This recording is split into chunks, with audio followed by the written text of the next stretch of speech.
Tasi. Tengo el placer de tener aquí a mi lado a don Manuel Vázquez López, que como sabéis es comisario jefe de la Brigada de Investigación Tecnológica, BIT, del Cuerpo Nacional de Policía, que nos va a hacer a presentar la conferencia de ciberdelincuencia e instrumentos para combatirla. Primero que nada, como sabéis que esto se está grabando para cumplir las normativas de la Ley Orgánica de Protección de Datos, os leo lo siguiente. La presencia en el aula en la cual se desarrollan las conferencias implica la autorización a la grabación y difusión de las imágenes por aquellos medios que la Cátedra UPM Plus considere oportunos. Voy a leeros un breve resumen de lo que sería el currículum vitae de don Manuel Vázquez López. Antes que nada, agradecerle, como sabéis, es el jefe de la BIT, una persona tremendamente ocupada y ha tenido el honor, en este caso nosotros tenemos el honor de tenerlo aquí presente. Y como sabéis, esto se hace totalmente ad honorem, por lo cual es más aún de agradecer. Don Manuel Vázquez López es comisario del Cuerpo Nacional de Policía, jefe de la Brigada de Investigación Tecnológica de la Comisaría General de la Policía Judicial, es licenciado en Ciencias de la Información por la Universidad Complutense de Madrid y además máster en Dirección y Administración de Seguridad por la Universidad Carlos III de Madrid. También posee un curso en Dirección Estratégica en la Escuela Superior de Gestión Comercial y de Marketing. Luego tiene un amplísimo currículum en todo lo que corresponde a la parte policial, pero evidentemente eso lo hacemos público aquí. Sin nada más, muchas gracias. Cuando quieras puedes comenzar, Manuel. Gracias, Jorge. Sí, está funcionando. Ahí sí. Bueno, en primer lugar, pues quiero agradecer la posibilidad de estar aquí porque siempre es un placer pues compartir un poco el trabajo que hacemos con gente, en este caso con universitarios, que esto va a resultar positivo y así de paso a ver si capto a alguien para que ingrese en la policía y en el futuro pues pueda formar parte de la Brigada de Investigación Tecnológica. Yo voy a, en primer lugar, situar un poco la brigada para que conozcáis lo que hacemos y de lo que estoy hablando voy a situar lo que es la brigada dentro del organigrama de la policía. O sea, como sabéis, el Cuerpo Nacional de Policía está desplegado en las grandes ciudades de más de 50.000 habitantes y tiene muchas funciones, ¿no?, que van desde la seguridad ciudadana, policía judicial, información, etcétera, ¿no? En el caso de la brigada que yo dirijo, está encuadrada en la Comisaría General de Policía Judicial, que se dedica a investigar los delitos, fundamentalmente crimen organizado, delincuencia tecnológica, estupefacientes, etcétera. La brigada está compuesta por 3 secciones. Una sección operativa primera, donde se encuadran 2 grupos de protección de menor, que su función es investigar todos los temas relacionados con pornografía infantil, grooming, ciberbullying, ciberacoso, etcétera. Luego, un grupo de fraude en las telecomunicaciones, que investiga fraudes que se dan en las plataformas digitales, antes en la telefonía fija, ahora en las plataformas, desde envío de mensajes. Investiga también todo el tema de intimidad, ¿no?, todo el tema relacionado con los delitos contra la intimidad que se producen ahora, sobre todo en redes sociales. Y por último, un grupo de redes abiertas, que sin un cometido específico, lo que tiene la función un poco de navegar por internet y ver aquellos contenidos que puedan ser delito o que sin ser delito puedan ser contenidos digamos peligrosos o que requieran alguna actuación, sobre todo referido en este caso a los menores, obviamente. Y luego la sección operativa 2 tiene 2 grupos de fraudes en internet, que investigan todos los fraudes que se cometen a través de internet, desde el phishing, las ventas, las subastas, el carding, y luego un espectro amplio que hay de varios fraudes puntuales que ya comentaremos. Y luego un grupo que investiga los delitos cometidos contra la propiedad intelectual, tema controvertido ahora, que algún apunte haremos luego también sobre el tema. Luego tiene otro grupo de seguridad lógica, digamos que es el grupo más técnico de toda la brigada, y que investiga los casos que tenemos de intrusiones, de robo de información, de robos de datos y todas las actividades relacionadas con el hacking, ¿no? Y finalmente la sección técnica, que es una sección que apoya a los demás grupos de la brigada. La formación no solo de los funcionarios de la brigada, sino también de funcionarios de todas las comisarías de España, que estamos formando para que en todos los sitios, en todas las jefaturas, en todas las comisarías haya algunos funcionarios que puedan investigar, al menos al principio, los delitos que les denuncien. Hace también labores de estudios, pues, investigación, lo que podemos, generalmente en colaboración con organizaciones externas, para aumentar un poco la capacidad de investigación limitada que nosotros tenemos. Luego tenemos una organización territorial en cada jefatura superior, en cada comisaría. Existen también grupos que pueden investigar, por lo menos en los comienzos, los delitos que les denuncian. Las funciones, pues la dirección técnica y operativa de todas las investigaciones. La Comisaría General tiene facultades de coordinación a nivel de toda España, o sea que puede dictar instrucciones que van a cumplir todos los grupos de policía y todas las brigadas de policía judicial de España. En cuanto una investigación es compleja o muy especializada o afecta a varias comunidades autónomas o hay que salir al extranjero, cosa que en la investigación tecnológica es prácticamente habitual, ya vamos a intervenir nosotros, ¿no? Y coordinar todas las investigaciones de los diferentes grupos. Y luego, pues los rastreos en Internet para prevenir los delitos. Como he dicho, nos dedicamos también a la formación de todos los policías que investigan delitos tecnológicos. Tenemos intercambio de formación con policías extranjeras. Es muy frecuente dar cursos tanto en Europa como fundamentalmente en Sudamérica. Muchos contactos con los Estados Unidos. Policías de aquí asisten a cursos, asisten como profesores. O sea, digamos que hay un intercambio fluido de formación y de experiencias, por lo menos en el ámbito de nuestro entorno, ¿no? Se atienden todos los requerimientos internacionales. Como os podéis imaginar, en el tema de la investigación de delitos tecnológicos, pues las peticiones de las policías de otros países son frecuentes, de IPs que están en España, de personas que están en España. Es decir, es un mundo donde los localismos, o sea, por supuesto que ya no existen, es todo global, ¿no?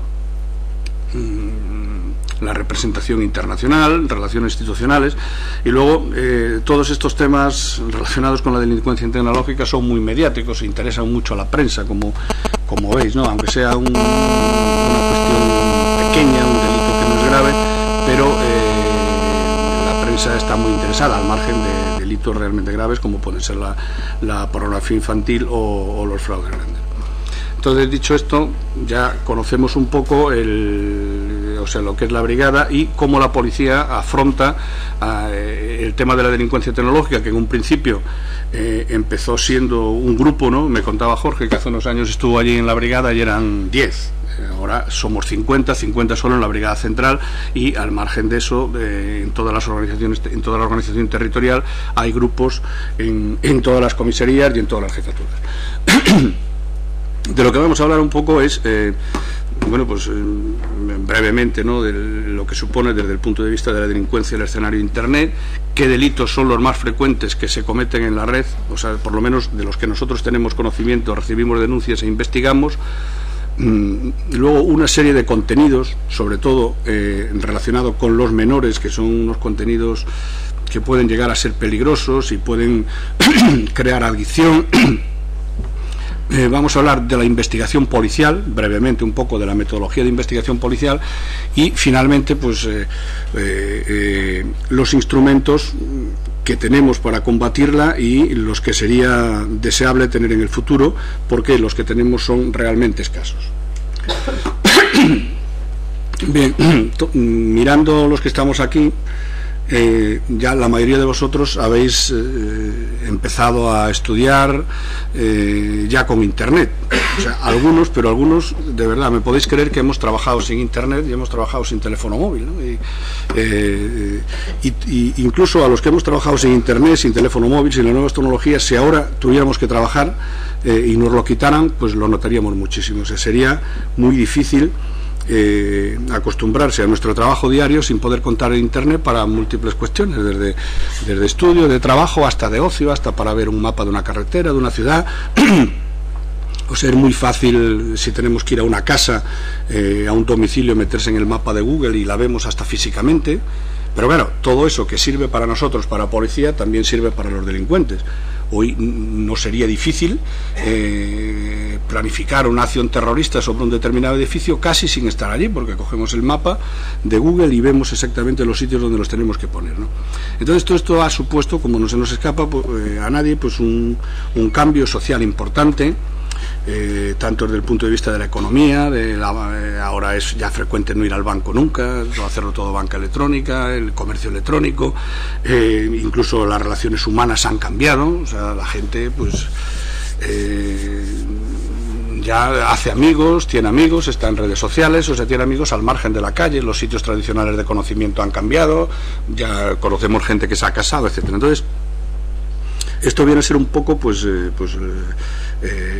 lo que la red ha traído, y es un poco el paradigma de la globalización, que la globalización es un elemento fundamental también para la evolución de la delincuencia hacia las nuevas formas de delincuencia organizada. En definitiva, que lo que nos da muchas oportunidades también representa amenazas que se concretan en forma de delincuencia, de delitos, y que la policía debemos investigar. Ha supuesto que la complejidad de las actividades delictivas aumente, ¿no? Ahora hay delitos realmente complejos en Internet, sobre todo en el tema del fraude, pues hay unas arquitecturas muy complejas para lograr estafar una persona situada a miles de kilómetros sin tocar el dinero, y consigue que le llegue el dinero. Muchas formas delictivas que ya existían han pasado a Internet. O sea, el timo del tocomocho que se cometía en la calle, pues ahora se comete en Internet, el del nazareno. Bueno, pues esos timos conviven con formas nuevas de delincuencia, y además tienen una rápida difusión a través de Internet, porque Internet permite que lo que yo sé aquí, pues instantáneamente lo pueda saber una persona en Argentina, o sea, lo que fomenta que todas las técnicas, todos los modus operandi, pues se propaguen de una manera casi instantánea. Y todo esto arropado por la sensación de anonimato, real a veces, ficticia a otras, que proporciona Internet por un lado, y por otro el rechazo social que tenemos a todo tipo de control, ¿no? Porque unas veces de manera exagerada, ¿no? Probablemente influidos por la literatura, o sea, creemos que el control puede ser mucho mayor de lo que es, hombre, y otras veces de una manera acertada, porque efectivamente la capacidad de proceso de información es muy elevado, y la capacidad de saber las cosas de la gente también, si las sociedades no pusieran algún tipo de control. Pero en general el rechazo al control en la sociedad es elevado, lo que impide a veces al legislador leyes que permitan la investigación de los delitos. ¿Qué delitos son los más frecuentes en estos momentos en Internet? Bueno, yo diría que lo más frecuente, los delitos que recibimos más denuncias, son la pornografía infantil, el grooming y el ciberbullying, o sea, los fraudes, ataques a la intimidad, o sea, de injurias, calumnias, amenazas, el subir fotos comprometidas que se tienen de otras personas, incluso utilizadas luego para extorsiones, etcétera, etcétera. Infracciones a la propiedad intelectual y los delitos de hacking relacionados hoy casi siempre en el fondo con el tema económico, ya sea para conseguir dinero directamente, ya sea para posteriores extorsiones, o sea, ya sea para tener información de alguien y aprovecharla, pero básicamente el fin suele ser siempre económico. ¿Dónde encontramos la delincuencia?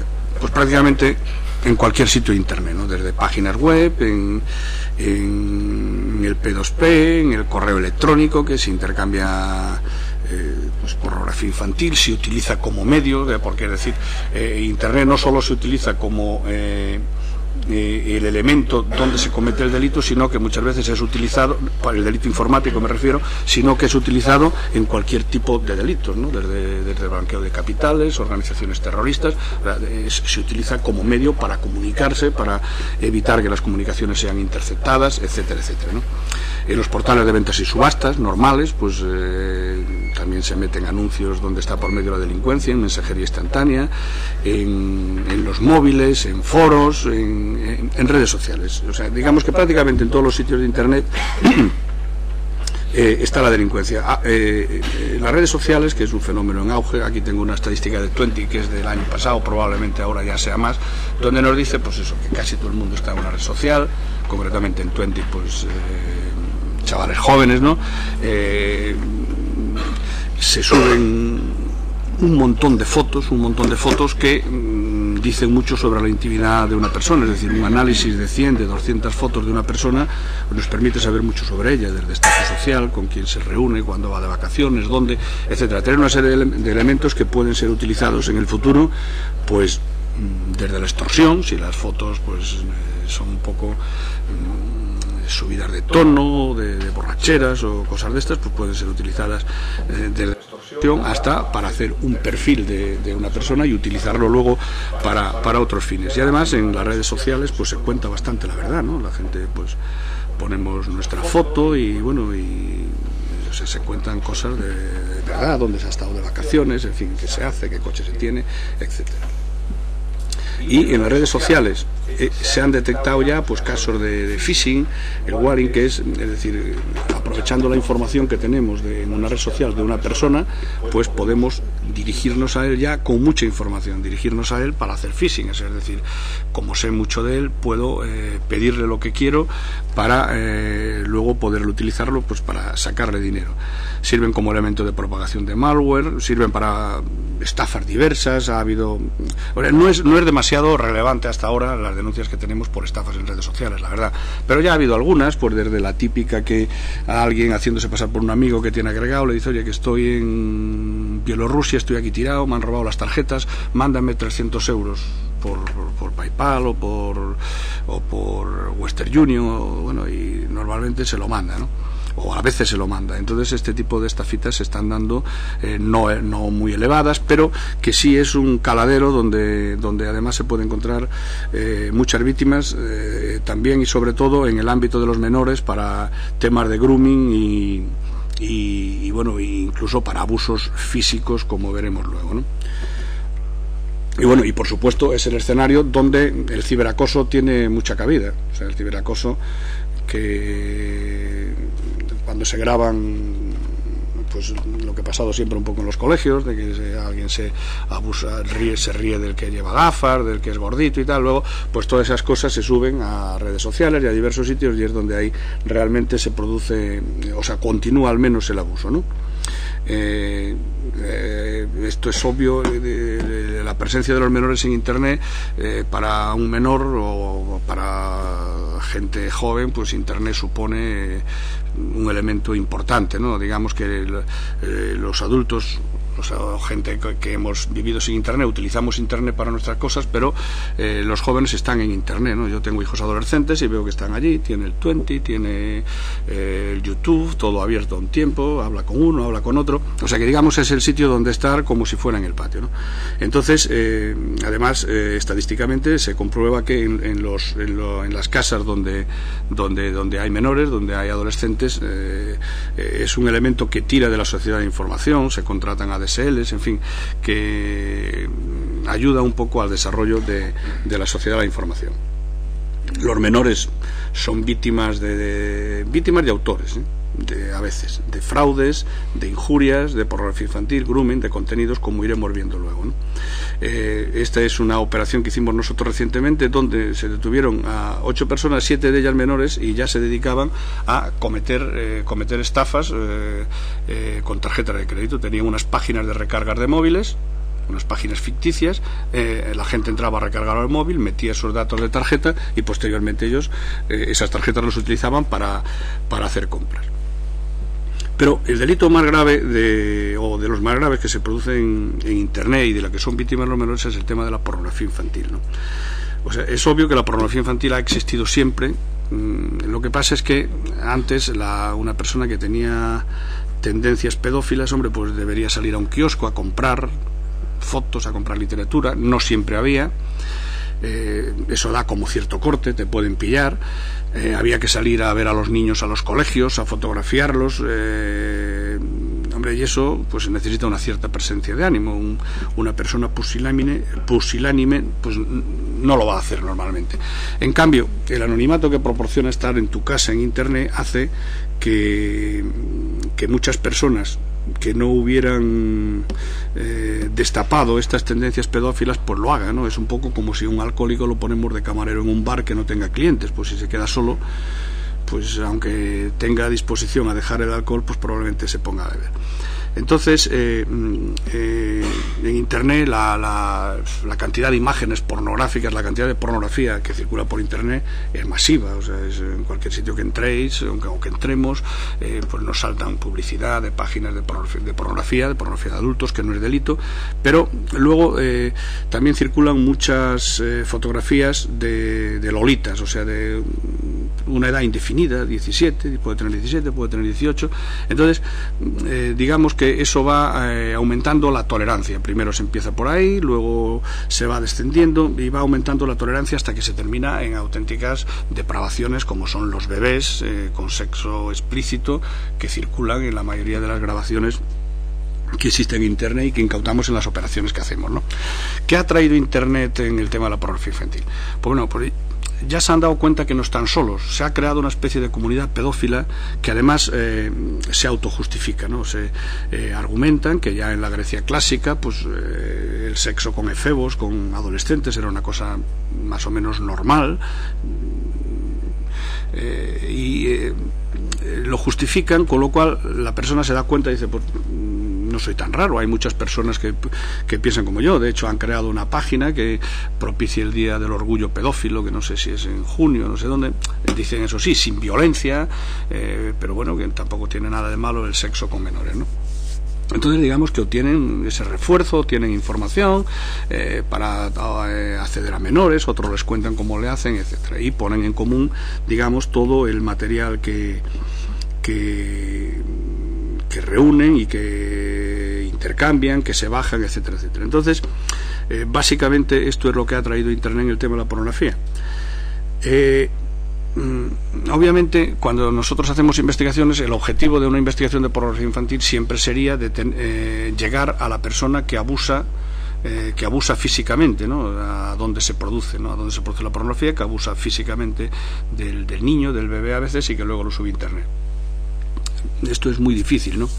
Es muy difícil porque en el caso de España, además, afortunadamente no es un país donde creo yo que haya muchos abusos, lo que no quiere decir que no los haya, porque aquí sí hemos detenido gente que producía pornografía infantil y la subía a Internet. Pero bueno, por las fotos que vemos, o sea, se ve que son muchas veces niños con rasgos de países del este, asiáticos, etcétera, que es donde se produce la mayoría de la pornografía. Lo que pasa es que en España la tenencia y la distribución es delito penal, y entonces se persigue. Y se hacen a veces operaciones con muchos detenidos por distribución en P2P, y luego además se publicita mucho en la prensa, hombre, un poco con el objetivo, aparte de perseguirlo porque es un delito penal, claro está, un poco con el objetivo también que la gente vea que aparte de ser moralmente un hecho reprobable, que es delito y que le pueden pillar, y que además eso luego trae muchos problemas para una persona, porque aunque la pena por tenencia no es elevada, pero el reproche social que una persona tiene cuando la han detenido por pornografía es elevado, ¿no? E incluso los problemas familiares que tiene, porque imaginaros una pareja que detiene al marido por pornografía infantil. Hombre, pues luego ya pues su propia mujer, con los hijos que tenga, los familiares, o sea, ya digamos que le condiciona mucho. Por eso nosotros somos muy escrupulosos a la hora de hacer esos detenidos, y siempre se trabaja con personas. O sea, cuando se hace una monitorización se busca personas que se hayan bajado varios archivos, no uno, que tenga nombre de pornografía infantil y que lo tenga completamente descargado, ¿no? No alguien que se baja un archivo que sea de pornografía infantil, pero que se lo ha bajado con el nombre de Autos Locos, y que el nick era Fittipaldi. Pues no, hombre, ese se ve que estaba buscando pues cualquier cosa de coches y se ha bajado un archivo de pornografía infantil. De hecho, muchas personas vienen a denunciar eso a las comisarías. Oiga, mire, que yo estaba bajándome la película Los 12 del Patíbulo y me he bajado un archivo de pornografía infantil. Eso, naturalmente, no vamos a detener a nadie por eso. Se busca que tenga muchos archivos y que tengan nombre de pornografía infantil y que los tenga totalmente descargados. Eso por lo que se refiere al P2P. Y luego se busca, se hacen operaciones también por gente que compra. En el tema de la pornografía, muchas veces se lee en los periódicos, pues organizaciones que se hacen muchísimo dinero, que mueven más dinero que el tráfico de drogas, etcétera. Esto se lee. Hombre, yo no puedo, o sea, claro, no puedo negarlo porque lo ignoro, pero tampoco lo puedo afirmar. O sea, en nosotros, de las operaciones que hemos hecho, ha habido en algunos casos que efectivamente había ánimo de lucro, o sea, eran páginas de pago donde se pagaba una suscripción de 60 o 70 euros para bajarse pornografía infantil, y eso existe y hemos detenido gente. Pero luego hay en otros muchos casos que el móvil es un móvil pues libidinoso, lúbrico y nada más, no hay dinero por medio en los intercambios y no podemos decir que sea un negocio. Bueno, aquí he puesto algunas operaciones que se han hecho aquí. Por ejemplo, está la operación Uralino. Esto es un archivo de pornografía infantil que aparece en un registro en Suecia. Se ve que hablan algo en castellano, lo mandan a España. En España pues empieza a mirar las fotos, los metadatos, todo lo que se puede investigar, algunos elementos que aparecían como cajas que correspondían a aceite de Renault, se miran un montón de talleres de Renault, pero al final, examinando más a fondo, se ve que suena una música. La música es el himno nacional de Perú. Bueno, el móvil, la música del móvil. Entonces se contacta con la policía de Perú, allí lo ponen en televisión y lo identifican y dicen es alguien que está en España. Entonces era alguien que una persona que había conocido a una chica que estaba separada y tenía una hija de 7 años tenía cuando empezó, y bueno, se hicieron amigos. Entonces con la amistad, con la confianza, pues estuvo violándola hasta los 12 años. La llevaba de vacaciones, en fin, pero dentro de la confianza en el ámbito familiar. La otra es el Nanny Sex, que ha salido recientemente en la prensa, además, o hace 6 meses que fue el juicio. Estos se ofertaban como cuidadores de niños, como canguros, a un precio módico, los contrataban y ahí producían los abusos y luego pues los colgaban en internet, los intercambiaban con otros, etcétera. Sobre una operación grande de 100 y pico detenidos, Carrusel, hicimos un poco una estadística por edades. No dice demasiado, vemos que hay de todas las edades. Obviamente entre las edades pues donde una persona pues puede ser más activa sexualmente, pues evidentemente es donde hay más gente, o sea que no dice demasiado. En cuanto a profesiones, hemos encontrado de todo, o sea que no podemos encuadrar un perfil, al menos desde el punto de vista sociológico, quizá desde el psicológico, pero nosotros análisis psicológicos pues no hacemos, ¿no? Eso sería una cuestión que a lo mejor instituciones penitenciarias podría decir algo. Bien, en el tema o sea, siguiendo un poco con el tema de los menores, luego pasaremos al tema de los fraudes. Tenemos otro tema que causa alarma ahora un poco en los colegios, con los padres y tal, es el tema del ciberacoso, ¿no? El tema del ciberacoso, el acoso, como decíamos antes, siempre han existido niños que en el colegio se han metido con ellos, en el patio, por diversos motivos, pero no trascendía, no pasaba de ahí, ¿no? Pero ahora, con los múltiples dispositivos de grabación, pues todo eso en muchos casos se graba. Todos vemos los vídeos que hay en YouTube, que son vídeos verdaderamente que lo que hacen es continuar el abuso que se produjo en un momento, pues continuarlo cada vez que se pincha y se ve, ¿no? Esto generalmente es en torno de niños conocidos, de edades similares, se conocen, van al colegio y hay veces que están continuamente abusando de ellos. Utilizan las redes sociales para colgar todo eso, y allí vemos las disputas que tienen en la calle, la llevan allí, ¿no? Recientemente ha salido el tema o sea, de esta chica de Toledo, ¿no? que la mató otra chica, bueno, y allí pues tenían disputas en Twenty, una tenía allí un perfil, o sea, tipo entre gótico y emo, en fin, o sea que se ve que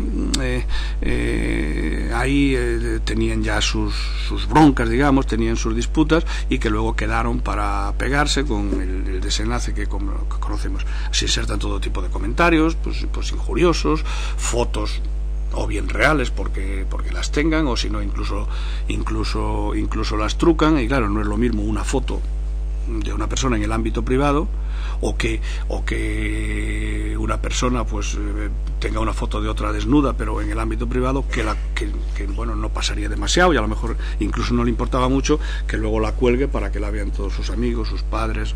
En fin, eso causa problemas, sobre todo en los adolescentes, ¿no? En los adolescentes causa muchos problemas.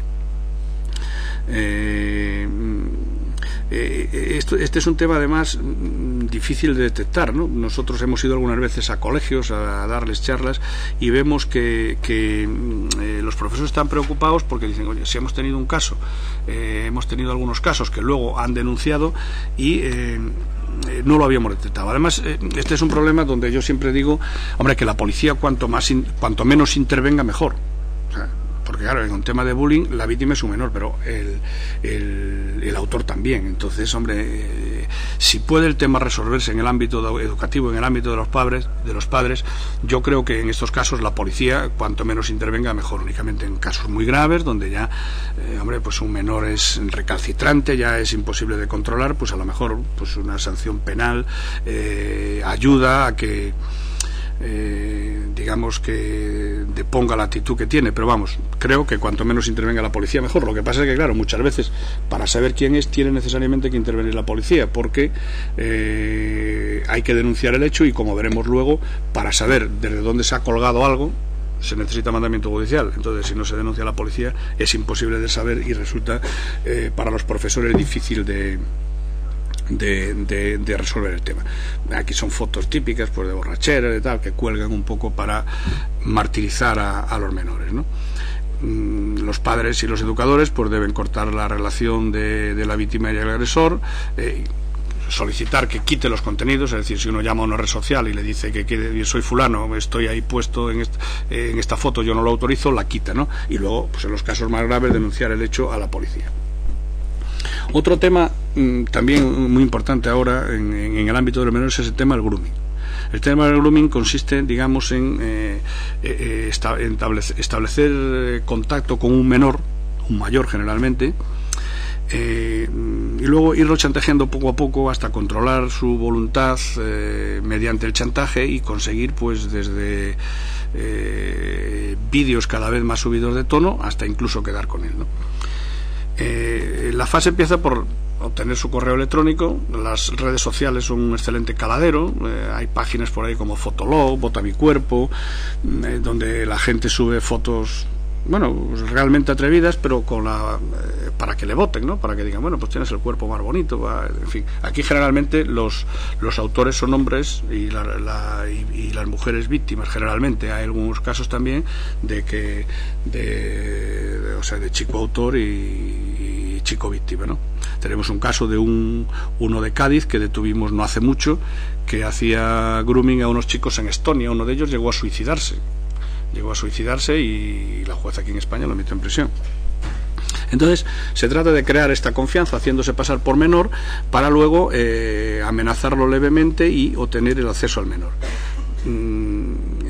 Lo que hace es, en cuanto inicie el contacto, tiene programas para grabar la cam de la otra persona y va convenciéndola, oye, pues bueno, pues enséñame los pechos, bueno, empieza poco a poco a obtener fotos, ¿no? Luego él a su vez se hace pasar por quien quiere, se hace pasar por por otro, con un vídeo. Cuando está chateando, en vez de ser él, es el vídeo que tiene, indistintamente hombre, mujer, lo que le interese. En esta operación tenía 250 víctimas con sus fotos perfectamente guardadas en carpetas, todo perfectamente organizado, ¿no? Entonces, cuando acceden al chantaje, acceden por miedo pues a perder el correo, a perder sus contactos, a que difunda sus imágenes, porque él les graba las imágenes, graba imágenes subidas de tono y luego se apodera de su cuenta.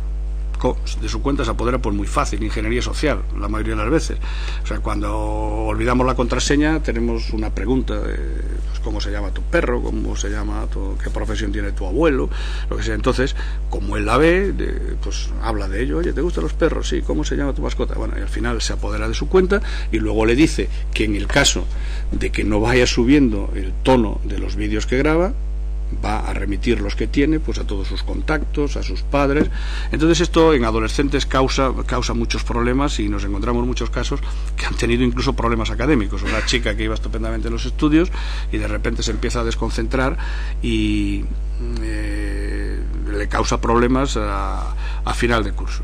Entonces han llegado, esta persona en esta operación llegó a grabar auténticas imágenes pornográficas, o sea, pornografía infantil, o sea, desde masturbaciones a imágenes lésbicas porque la hacía quedar con otra persona, etcétera, etcétera, ¿no? Acusaba mucho. Entonces se crea el círculo vicioso de chantaje con las imágenes que ya tengo para que me entreguen más fotos, y si no lo rompes causa muchos problemas. A las víctimas que se niega, pues lo que hace es se arrebata el correo, se manda desde su correo insultos a todas sus amigas, hace ataques informáticos, difunde imágenes a sus conocidos, incluso amenazas graves de muerte, ¿no? El chico este de Cádiz, a los de Estonia les amenazaba, bueno, pues de todo, ¿no? Prohíbe que hable con nadie, es decir, un comportamiento verdaderamente amenazante, ¿no? Entonces las cuentas que le roba las pasa a utilizar a su vez con otras víctimas, desde esa cuenta contacta con otras víctimas, o sea, digamos que establece una red realmente malvada, ¿no? Entonces los adolescentes de verdad que les causa muchos problemas, tienen hasta miedo, inseguridad, pánico a ir con desconocidos, sienten humillación pública al ver todas esas fotos publicadas, y hemos visto en muchos casos, en otros no, pero en muchos casos incluso una bajada de rendimiento escolar. Entonces las víctimas todas estas consecuencias les pueden afectar cuando son adolescentes. Entonces nos encontramos con que los menores, que sí conocen perfectamente el funcionamiento de Internet, las herramientas incluso mejor que sus padres, pero no son conscientes de los riesgos que corren, un poco como nos pasa a todos cuando somos jóvenes. Cuando somos jóvenes pues somos más agresivos conduciendo, creemos que lo hacemos de maravilla, que nunca nos va a pasar nada. En realidad es que no tenemos miedo, ¿no? Eso es así, o sea, es una etapa de la vida que es así, y en Internet pues pasa lo mismo. Entonces ahí se requiere un poco la presencia de los padres, que aun sabiendo menos de Internet sí conocen más los riesgos de la vida, para prevenirles un poco de todas estas cosas que pueden pasar en el espacio virtual, al igual que pasa en el espacio real. Y es un poco lo que aconsejamos siempre en las charlas que vamos a dar a los padres, que deben estar un poco pendientes, que el espacio virtual es un espacio que, igual que el real, tiene peligros. Y de la misma forma que si tenemos un hijo que está en las Barranquillas todos los días, aquí en Madrid, por poner un caso de un barrio conflictivo de Madrid, pues lógicamente nos preocupamos.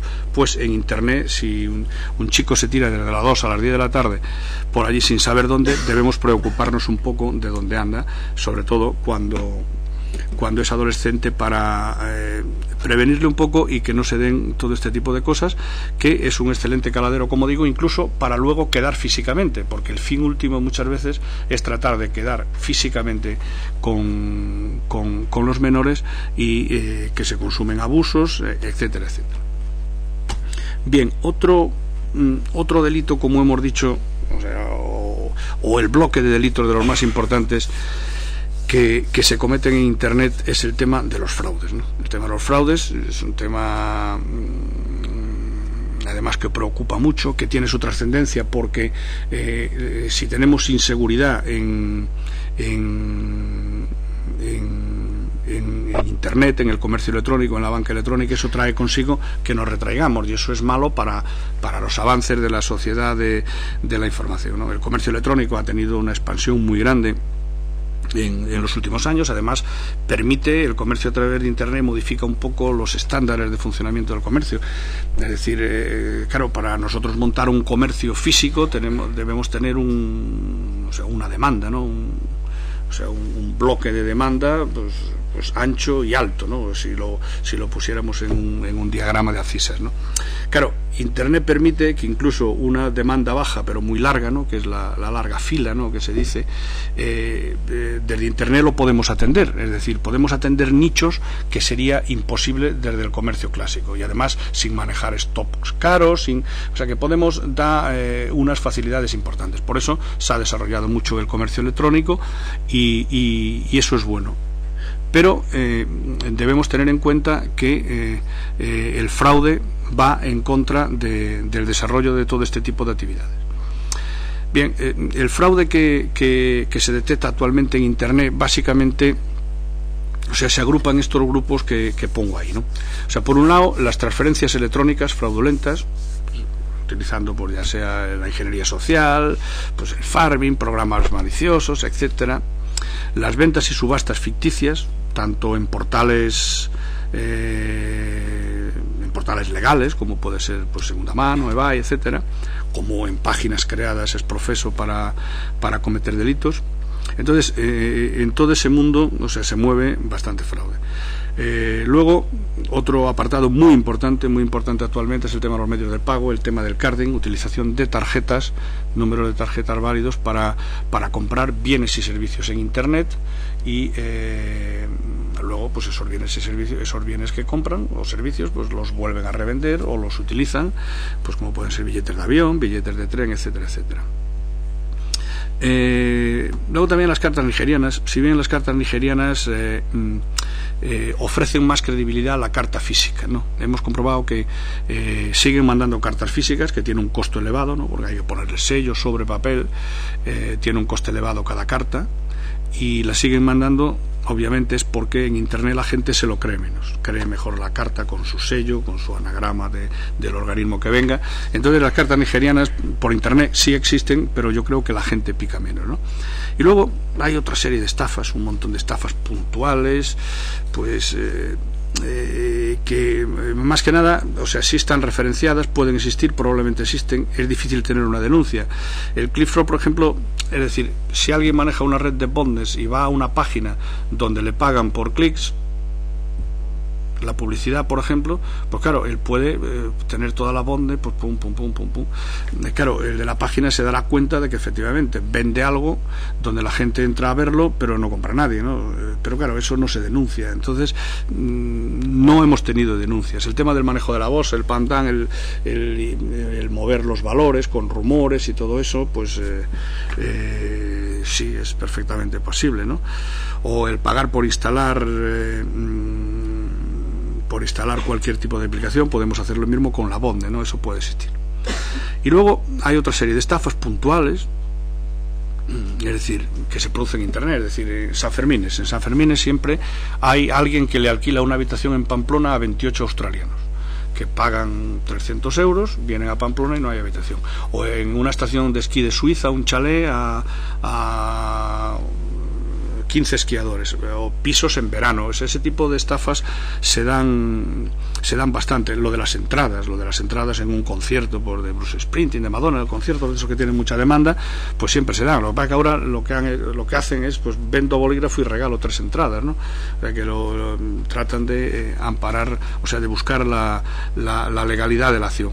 Pero bueno, se dan muchas estafas, incluso que existían en el mundo físico, pues se han traspasado a Internet. Eso del dinero sucio, ¿no? Es decir, si yo tengo a la venta tiene que ser algo que cueste bastante dinero, un barco, un chalet y tal, pues alguien entra y me lo compra y me dice, sí, vale 200.000 euros, pues venga, te doy 200.000, pero te pago 100.000 en A, 100.000 en B, y luego me tienes que cambiar 50.000 que yo te doy de 500 en billetes pequeños. Entonces, pues la gente va allí con los billetes pequeños y entonces se citan en un hotel, y luego pues ahí, o bien engañándole, tirándole de la maleta, o bien incluso con una cierta violencia, le llevan los 50.000 y adiós. Eso que ya se daba en el mundo físico, pues el contacto pues lo buscan por Internet, ¿no? Bien, el tema del phishing, pues claro, es las transferencias electrónicas es pues uno de los delitos más sofisticados, uno de los fraudes más sofisticados que se produce en Internet, ¿no?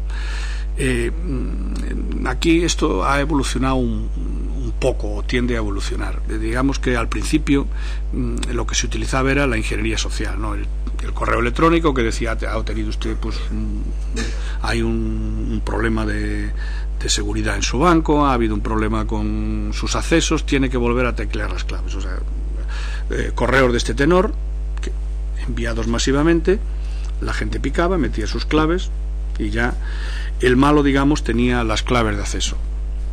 Eso ha ido evolucionando con el tema del farming, o sea, modificar los DNS para que me apuntaran a la página que ellos habían creado, y últimamente pues el tema del malware, ¿no? Distribución de malware para que luego capte las credenciales bancarias de las personas. Si bien a día de hoy la ingeniería social sigue funcionando, o sea, la gente sigue metiendo sus claves, pero en muchos casos, en otros no, en otros nos encontramos con que no ha metido sus claves y efectivamente le han capturado la información. Últimamente también hemos visto, siempre coincidiendo por ejemplo con campañas de la agencia tributaria, pues lanzan algún ataque de phishing diciendo que le tienen que devolver el dinero de la declaración de la renta, que meta sus claves bancarias, etcétera, etcétera. Están utilizando mucho también el tema, para la ingeniería social, el tema de recargas telefónicas, de compras online, donde tú pones una página de ventas online y la gente está metiendo sus tarjetas. En la recarga telefónica se meten las tarjetas y entonces esas tarjetas son utilizadas para luego hacer compras. También ataques en el tema de las tarjetas. Se han visto muchos ataques a comercios legítimos, ¿no? A comercios legítimos que tienen allí una base de datos con las tarjetas, a veces pues en condiciones bastante inseguras, guardando elementos de la pista donde va la información que a lo mejor no es necesario guardar, etcétera, etcétera, y consiguen las tarjetas para luego hacer las compras y ya consumar el fraude, ¿no? Y luego se están empezando a utilizar también las redes sociales, como ya he mencionado antes, sobre todo para dirigirse en concreto a determinadas personas y poder conseguir sus datos y hacer las transferencias. Por lo que hemos visto aquí en España, los ataques ya no porque la policía lo vea en todos los casos, sino porque todos los bancos tienen sus sistemas de seguridad, sus empresas de seguridad, que hacen un informe de todos los ataques que están sufriendo y vienen a decir esto, ¿no? Vienen a decir que los ataques pues vienen desde Rusia, China y Corea. Nosotros sí constatamos que el dinero en España en un 99% está yendo a Rusia, Ucrania, alguna transferencia a Bielorrusia, alguna a Lituania, pero básicamente Rusia y Ucrania, ¿no? Luego hay mucha colaboración entre grupos, es decir, lo que sí se ha visto es que el grupo que se hace con las credenciales es distinto del grupo que mueve el dinero.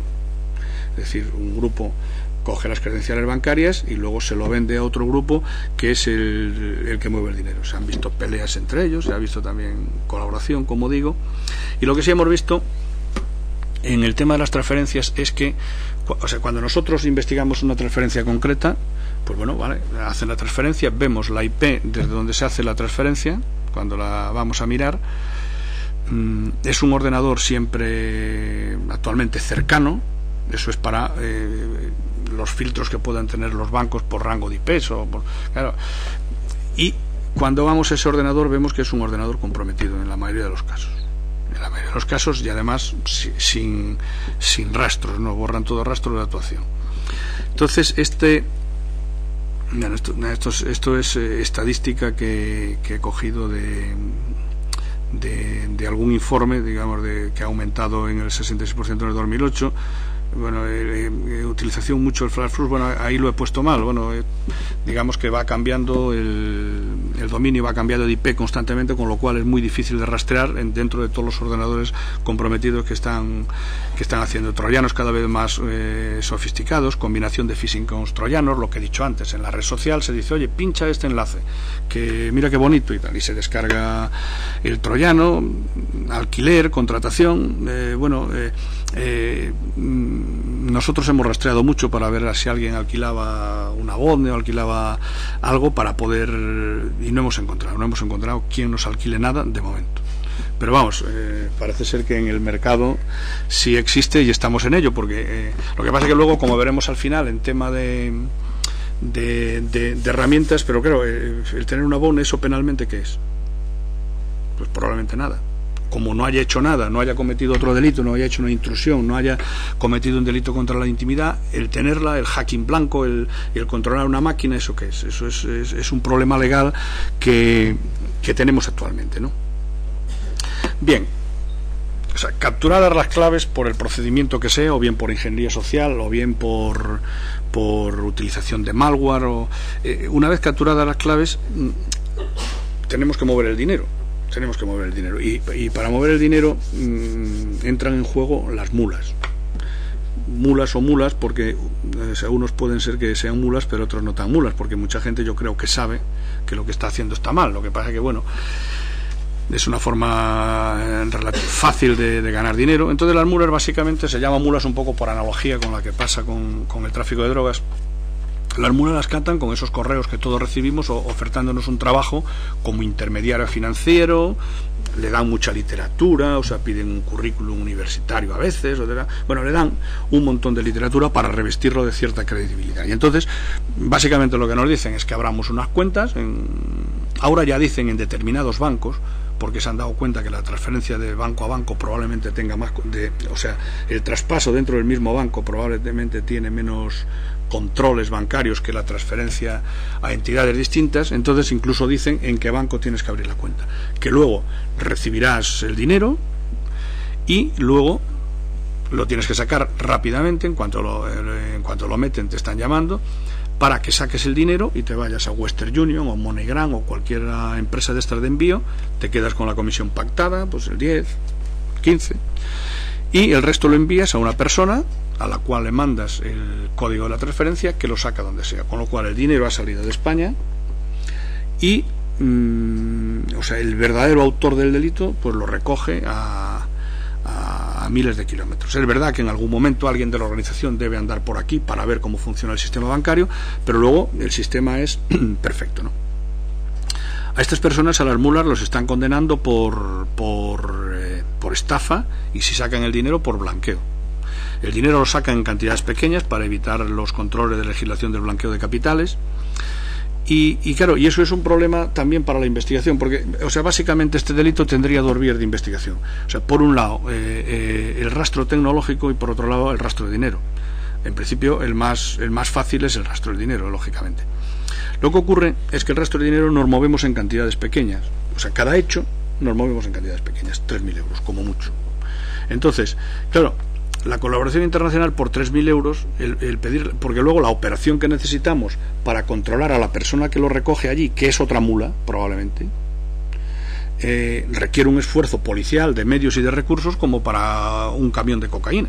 Entonces, claro, para un camión de cocaína no hay problema en poner esos recursos, pero para los 3.000 euros, por una cuestión de eficiencia, la policía de otros países, al margen del interés en colaborar, que en muchos casos es escaso, pues entonces es un tema complejo, por lo cual lo que estamos es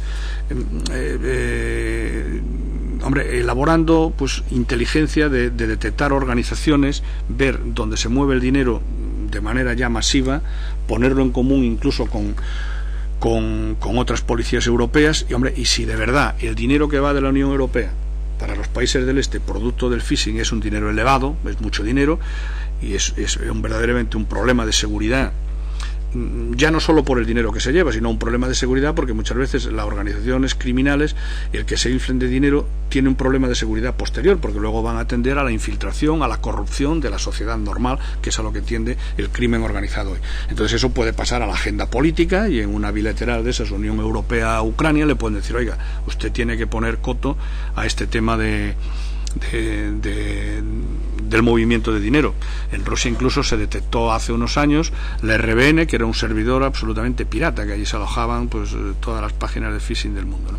Luego eso lo cerraron, pero probablemente se haya movido a otro sitio. Pero el tema del dinero es este. Seguir el rastro del dinero es complejo por esto que digo, y seguir el rastro tecnológico es muy complejo, porque ya digo, utilizan siempre ordenadores comprometidos, no suele haber rastros en los análisis, y en todo caso, y siempre se llega muy tarde, porque cuando veamos luego el proceso de investigación, pues la ley procesal española es 1882, me parece, del siglo del pasado, ¿no?, del antepasado. Entonces esto nos da una idea de por dónde pueden ir los tiros, como ya comentaremos luego. Entonces aquí lo que se está haciendo es, o sea, por parte de los bancos, lógicamente, están poniendo todas las cortapisas. Los bancos tienen mucha capacidad todavía de acción. Lo que pasa es que, claro, cuanto más problemas pones, más difícil se hace la banca electrónica. Entonces la gente pues se retrae de utilizarla. Entonces yo creo que busca un equilibrio entre el costo que tiene el fraude, que lo están asumiendo siempre, y los beneficios que obtienen. Hombre, el fraude no es escandaloso, ¿no? El fraude que se produce por internet probablemente sea más grave todavía el fraude por medios físicos, pero bueno, eso no quiere decir que lo debamos descuidar. Bueno, esta es una típica carta de captación de mulas, ¿no?, donde cuentan todo el tema. Luego incluso mandan un contrato de trabajo que la persona firma, se lo devuelve, o sea, todo con una apariencia absolutamente legal, ¿no?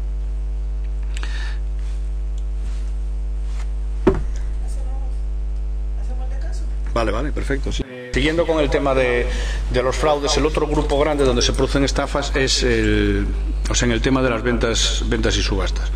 Utilizan plataformas de venta normales, utilizan portales ficticios que ellos crean y, bueno, luego pues utilizan cosas como pues, venta de perros, en fin. Detrás de todas estas estafas siempre es necesaria la usurpación de identidad. Porque, claro, aquí el problema es, digamos, es cobrar el dinero. Yo vendo algo, pero tengo que cobrar el dinero. Claro, el dinero lo tengo que cobrar de forma que no me pille. Y entonces lo que hacen es abrir un montón de cuentas con nombres falsos, coger las tarjetas y retirar el dinero. La forma de pago, normalmente en los portales más o menos... En los portales habituales de venta utilizan mucho pues formas de pago como PayPal y formas de estas que es difícil ahí consumar la estafa. Entonces ellos lo que tratan de derivar siempre a la persona, al estafado, es a que ingrese directamente en la cuenta. Cuando es una cantidad elevada, o, bueno, por ejemplo temas de coches, que siempre el precio unitario de un coche es elevado, lo que hacen es...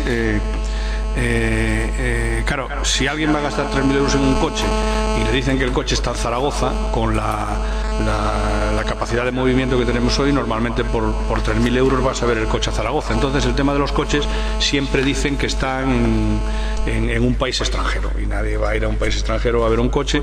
Entonces lo que hacen es ofertas a bajo precio y lo sitúan en un país extranjero. En lo demás, pues pantallas de televisión, vídeos, productos electrodomésticos o de electrónica de consumo y tal, pues bueno, pues dicen que están por aquí.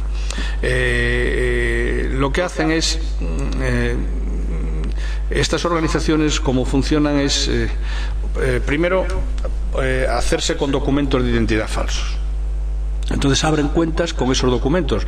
En alguna operación que hemos hecho nos encontramos que la misma foto está en 30 documentos distintos y ha ido abriendo cuentas por ahí. Le da la tarjeta para sacar dinero al de la organización y él ya se quita de en medio. Le dan pues, 60 euros y ya está, no hay ningún problema. Y luego las conexiones que utilizan a internet las pagan también con una tarjeta falsa. Utilizan conexiones inalámbricas, de forma que tú puedes, a veces estás investigando la organización, incluso están intervenidas con mandamiento judicial sus comunicaciones, más o menos se les posiciona en una zona, pero no se les conoce y resulta difícil ponerles cara, porque claro, todo está amparado en la usurpación de identidad, en la falsedad documental. Entonces nos ha costado realmente trabajo el poder ponerles cara y ver quién está detrás de, o o sea, quién está conectándose, aunque sabemos más o menos por dónde está y sabemos lo que está diciendo y lo que está haciendo. Pagan una vez, luego no pagan más. El procedimiento que tienen las operadoras, por ejemplo, ante un acceso inalámbrico, pues si no paga, pues le mandan una carta que tiene que pagar y tal. Bueno, cuando ya le dan de baja, lo que hace simplemente compra otra y entonces no va dejando rastros, y hemos visto que son muy profesionales. Hemos visto que hasta horario de trabajo, es decir, se ponen a las 10 de la mañana, pues 4 o 5 personas detrás de los ordenadores, contestando a todos los correos, cerrando todos los negocios, etcétera, etcétera.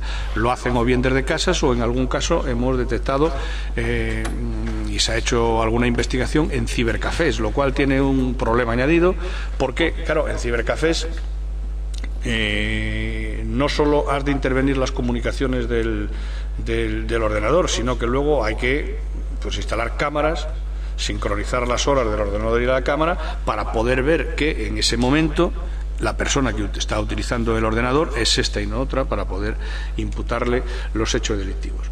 En cuanto a los comercios ficticios, pues en muchas ocasiones ellos mismos crean páginas, pues, con una apariencia de absoluta normalidad, pues que bueno, las anuncian en Google, o sea, digamos que inducen al error a cualquier persona, ¿no?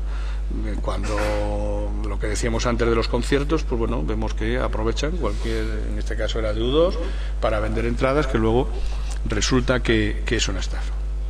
Bien, esto en cuanto a las ventas a subasta, digamos que básicamente son organizaciones. La estafa se produce en la venta, en vender algo, cobrarlo y no enviar el bien. Muchas veces, si la gente no se fía, hay empresas escrow de estas que son empresas intermediarias, es decir, yo vendo un coche y tú me pagas el dinero, vale. Como no te fías de mí, digamos, bueno, pues el coche se lo damos a una empresa y el dinero a una empresa, y esa empresa, cuando tenga las dos cosas, las intercambia. Bien, entonces lo que hacen es crear una empresa también. Crean una empresa ficticia, una página de una empresa escrow de estas, y pues vale, te dice, sí, pues manda ahí el dinero, que yo mando el coche. Y claro, luego la víctima se da cuenta que el coche no llega, ya empieza, le van dando largas, hasta que ya no le contesta. Bueno, otro grupo muy importante de estafas, muy importante, es el tema de las tarjetas. Bueno, actualmente las tarjetas es el medio de pago, pues yo creo que universal. En algunos sitios yo creo que alguien que pague con dinero dentro de poco lo detendrán por una cosa rara, de algo raro ha hecho para pagar con dinero, ¿no? Entonces aquí básicamente la actividad es pues utilizar los números de tarjeta para conseguir bienes y servicios, y de ahí obtienen el lucro. Esto requiere un entramado bastante complejo, ¿no? Aquí también hemos visto, además sí lo hemos visto en investigaciones de grupos que hemos detenido, que unas personas obtienen los números y otras personas realizan las compras y se hacen con el dinero, ¿no? Los números los compran. Nosotros hemos detenido hace poco una organización que en este caso eran ciudadanos nigerianos, y las tarjetas se las enviaban una persona en Canadá y otra en Vietnam, que a su vez las obtenían pues haciendo phishing, haciendo intrusiones a comercios legítimos. Concretamente detectamos uno aquí en Barcelona, y a estos les vendían las tarjetas, y estos luego tenían aquí montado una verdadera red de compra de objetos de electrónica, y los repartían por diversos domicilios de España. Entonces, para recogerlos, en muchas ocasiones se desplazaba una persona de aquí de Madrid, con lo cual cuando vaya la policía, aunque lleves a la persona que entregó la televisión o el ordenador o lo que sea, difícilmente lo puede reconocer, porque claro, no está allí. O sea, ya la dificultad que tiene para que reconozcamos entre varias personas de color a uno, ¿no? Esto para nosotros es una cuestión dificultosa, pero lo que utilizaban es una persona se desplazaba por distintos domicilios, y luego era imposible de ligar una cosa con otra, cuando muchas veces además el que está esperando, cuando le dice la empresa de envío que le va a llevar la televisión, lo que hace es le espera en el portal y le dice, sí, esto es para mí, lo recoge, el otro, como lo que está deseando es soltarlo para ir al siguiente sitio, pues lo van haciendo de esta manera. Tenían también una auténtica red de como una especie de agencia de viajes. Tenían una persona destacada en Francia, otra en Holanda. Entonces lo que compraban es billetes de avión. billetes de avión, billetes de tren, y luego los vendían a un precio más bajo. De vez en cuando la compañía se daba cuenta y detenías en Barajas a una persona que venía con billete falso, pero sí te decía, sí, este billete me lo vendió en Ámsterdam un tío que dijo llamarse John, que medía pues 1,80 y que era de color negro. Pues nada, imposible, con esos datos imposible identificar nada. Entonces tenían un volumen de negocio importante y claro, una organización compleja, porque el tema de la organización criminal en Internet también es distinto del digamos del modelo clásico, ¿no?, que los más viejos recordamos magistralmente, y algunos de vosotros también, porque les gustará el cine del Padrino, ¿no? Pues el mafioso ahí de traje cruzado y con una disciplina férrea. En películas más recientes del narcotráfico, pues estos de pues chavales jóvenes de zapatillas, de caras, y en fin, pero es siempre con violencia, con este tipo de organización. En Internet no tiene nada que ver, porque en Internet puede haber una organización criminal, es decir, personas, o sea, más de 2 o 3 personas que tienen ánimo de lucro, que tienen distribución de funciones, que están deslocalizadas. Una de las características de la delincuencia organizada en general es la deslocalización, ya un poco al igual que ocurre con las empresas legales. Entonces, debemos quitarnos la organización criminal asociada con la violencia física que estamos acostumbrados del cine, ¿no?, y bueno, y de la realidad, que muchos ajustes de cuentas, a la organización criminal en Internet, que es una cosa muy distinta. Además, el crimen organizado, la delincuencia organizada, siempre va a buscar aquellas actividades que le produzcan más lucro con el mínimo riesgo. Es decir, traficar con droga tiene su riesgo, porque si te pillan te meten en la cárcel un montón de años. Hacer estafas mediante el karting tiene menos riesgo, porque si te pillan vas mucho menos tiempo a la cárcel. Y ya lo digamos socialmente, ¿no? O sea, el tema, o sea, la actividad delincuencial socialmente aceptada, pues es para las organizaciones es más llamativa. Es decir, si recordamos, los que recordamos hace pues 20 años, ¿no?, o 25, por ejemplo, por la costa gallega había un montón de contrabando de tabaco, y dio muchísimo dinero a las organizaciones que se dedicaban a ello, que posteriormente se dedicaron a la droga. Bien, pues curiosamente cuando se dedicaban al tabaco eso estaba bien visto. ¿Dónde está el chaval? Nada, está en el tabaco y tal. Bueno, de hecho la gente fumaba, pues bueno, pues si la gente fumaba, el que alguien meta tabaco, pues tampoco estaba tan mal visto. Era algo que no la sociedad no consideraba mal. Entonces para las organizaciones era muy fácil moverse por todas las Rías Baixas, porque sabían que no tenían demasiado reproche. En cuanto ya se dedicaron a la cocaína, ya lógicamente el reproche es mayor. Entonces aquí pasa un poco mismo. Estas organizaciones son muy distintas de las que estamos acostumbrados a ver, ¿no? Para obtener las tarjetas, pues aparte de intrusiones, pues el phishing es la actividad, porque también puede haber el punto de compromiso físico, es decir, alguien puede en un restaurante, en una gasolinera, en un centro comercial, pues tener un empleado infiel que pase las tarjetas, de paso que las pasa por la bacaladera normal, por el TPV, pasarlos por uno para copiar. Puede pasar, pero vamos, para el tema de luego de compras por Internet, que además necesitan los 3 números de la parte de atrás, lo mejor es páginas de recargas de móviles, o páginas o un comercio, poner un comercio ficticio donde te van a meter allí todas las tarjetas. Estos son casos reales, que es donde conseguían las tarjetas. Luego al final te dice que se ha realizado la carga o que no se ha realizado, que ha habido una avería, y tú te vas tan tranquilo y lo intentas en otro sitio, ¿no?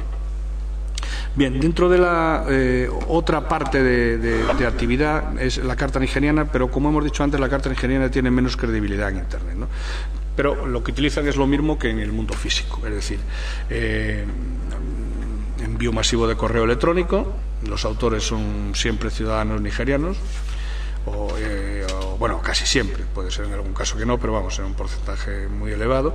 Entonces lo que ofrecen es pues cosas variopintas, desde alguien que ha recibido, que tiene una herencia en un país generalmente conflictivo de Centroáfrica y que no lo puede sacar y que solicita tu solvencia y tu apoyo para sacar el dinero, que te ha tocado la lotería, o sea, ya hay que ser crédulo, o sea, lo difícil que es que te toque la lotería jugando, pues ya que si te toque que te toque sin jugar, esto es complicadísimo. Bueno, pues hay gente que se lo cree y le dicen que le ha tocado, sobre todo la lotería española tiene mucho prestigio, ¿no?, en el mundo, entonces utilizan mucho la lotería española. Pues un primo en Australia que se murió y que dejó una herencia para ti. Esto es rarísimo porque todos sabemos que no tenemos primos en Australia ni hemos oído hablar nunca de ellos. Bueno, pues un abogado que te llama, que mire usted que tiene, y tienes que poner un depósito para los trámites y luego heredar. Bueno, pues utilizan mucho también ofertas de trabajo de entidades sólidas, pues yo qué sé, pues una empresa como Repsol o con el mimbrete del Banco de España. Luego, cuando lo leemos nosotros, los españoles, vemos que es un disparate, porque pone Banco de España, calle, pues yo qué sé, Bravo Murillo 14, ¿no? Es decir, que se ve muchos problemas de lenguaje, pero claro, esto traspasado a un país donde no se conoce España con la profundidad que lo conocemos nosotros, pues hay gente que pica, pero insisto en que pica más en el tema físico que en el tema por internet. Esto es una típica carta nigeriana, donde, bueno, da una apariencia de que es un certificado normal y que induce a la gente a error, ¿no? Entonces, detrás de lo que es el fraude, digamos, el fraude por internet, sobre todo en lo referente al tema del phishing, de las transferencias electrónicas, al tema también de las ventas en subastas, al tema del carding, pues ¿quién está? Pues por lo que hemos visto, pues grupos organizados rusos, organizados de Rumanía, más o menos organizados, grupúsculos, la escuela brasileña de phishing son muy activos, los nigerianos en el tema de las estafas, y ahora se están detectando también grupos chinos, sobre todo en el tema del carding. Y hemos visto que son organizaciones perfectamente estructuradas, ubican los servidores fuera de España o comprometen servidores españoles, utilizan escalones intermedios, se distribuyen las tareas, pues uno capta la información, el otro mueve el dinero, digamos que lo tienen bien montado. Afecta tanto a las entidades bancarias, sobre todo el tema del phishing y las transferencias, como a los particulares. Y el envío del dinero siempre es por circuitos no financieros habituales, sino por los circuitos de estas empresas que mueven dinero rápido, que en principio estaban pensados para mover dinero, pues un emigrante que tiene que mandar a otro, pero que ahora se han convertido en verdaderas plataformas para sacar el dinero fuera de España. Luego hay otra serie de delitos que no son demasiado graves en principio, pero que pues se denuncia mucho. O sea, es todo el tema de calumnias, injurias, amenazas por correo electrónico, en los foros, todo el tema de la subida de fotos, sobre todo una pareja que han tenido una relación, pero luego por lo que sea se mosquean y generalmente es el hombre, sube las fotos de la chica que tiene, pues desnuda, o en fin, todo este tipo de cosas se da bastante. Mucha ahora falsificación de perfiles en redes sociales. Entonces esto es cuestiones que la gente denuncia bastante. Además, claro, para saber quién es necesario denunciar, porque aquí se da una cosa curiosa, es decir, si yo hablo por teléfono con alguien, ese alguien o yo podemos hacer pública la comunicación, no es ningún delito. Yo tengo una conversación, aunque sea privada, con una persona y luego la cuento, pues podrá decir que soy un bocazas, que soy un tío que no merezco confianza, pero claro, lo que no me puede es denunciar porque yo puedo hacerlo. Claro, en el tema del correo electrónico, por ejemplo, alguien me pone verde, me amenaza, me insulta, y yo, que hago público el contenido es público, pero en cambio, amparado en el secreto de las comunicaciones, no se puede saber quién es el que lo ha enviado, y para saberlo tenemos que pedir un mandamiento judicial. Entonces, todas estas cuestiones se denuncian porque para saber quién es, en realidad es necesario hacer una denuncia. Luego tenemos el controvertido tema de la propiedad intelectual en Internet, ¿no? Bueno, en una lista que hacen los americanos, España está en un puesto relevante de la piratería. Bueno, en fin, esto está ahí, está escrito, lo dicen los americanos. Yo no sé si es verdad si es verdad o mentira. Lo cierto es que sí preocupa, es decir, el tema de la propiedad intelectual o sea, preocupa mucho porque, claro, cuando hablamos de una película de cine, pues no solo es Demi Moore o Clint Eastwood el que la hace o la protagoniza, sino que hay pues un montón de electricistas, de maquilladores, de atrezo, o sea, de personas que digamos que trabajan y que viven del cine, de distribuidores de cines y tal. Entonces, eso por un lado, y por otro, pues el mundo del cine pues es un lobby poderoso, y la industria también, y entonces preocupa. Y el tema de la piratería, básicamente, yo creo que a día de hoy está más en Internet que en el mundo físico, ¿no? La piratería en Internet, o sea, las descargas de obras protegidas, básicamente debemos distinguir tres escalones, ¿no? Que son los servidores FTP, que almacenan muchas obras, que hay que pagar por descargarse. Aquí, luego las páginas de enlaces, o sea, que son páginas que tienen enlaces donde tú te quieres descargar una película, pinchas el enlace te lleva directamente a esa película y no a ninguna otra. Nunca te descargas un fake, por ejemplo, porque esa película, el enlace ese corresponde a esa película y tiene el hash de esa película y ningún otro. Y luego están los usuarios finales, que son pues las personas que, bueno, que en el P2P pues se descargan películas. Entonces, desde el punto de vista penal, el artículo 270 del Código Penal exige, para que la conducta sea típica, sea delito, ánimo de lucro y comunicación pública. Bien, en cuanto a los usuarios, descartados. No se ha hecho nunca, nosotros no hemos hecho nunca ninguna investigación tratando de perseguir a ningún usuario porque se descargue una película. Nunca. Además, también han intentado por vía civil perseguirle. Entonces pidieron las IPs de quien estaba compartiendo determinadas obras, se las pidieron, un juez de lo civil se las pidió a Telefónica no se las dio, fueron a Estrasburgo y Estrasburgo le dio la razón a Telefónica, es decir, que no le diera las IPs, que sí, dice también que los estados pueden arbitrar medidas para que esto no ocurra, para proteger la propiedad intelectual y tal, pero bueno, que ni por la vía civil fue perseguible el asunto, y mucho menos por la vía penal, donde no se nos ha ocurrido hacer nunca ninguna investigación. Pero en el tema de los servidores FTP no hay ningún problema penal tampoco, puesto que se paga pues lo que sea, pues 20 euros, 30 euros al mes por descargarse películas. Hay claramente ánimo de lucro, hay claramente comunicación pública, y tampoco ha habido ningún problema en ninguna investigación. Donde ha habido sí problemas, es en las páginas P2P, que es lo más extendido. Entonces, en las páginas P2P, o sea, digamos que la circular esta 296 de la Fiscalía General del Estado dice que el ánimo de lucro tiene que ser comercial. No vale el lucro cesante que una persona puede tener de no pagar una película y que bajándosela a internet. El lucro tiene que ser comercial. Entonces, estas páginas, el lucro comercial lo tienen por publicidad, generalmente de películas pornográficas, de casinos de juego, etcétera, o tienen lucro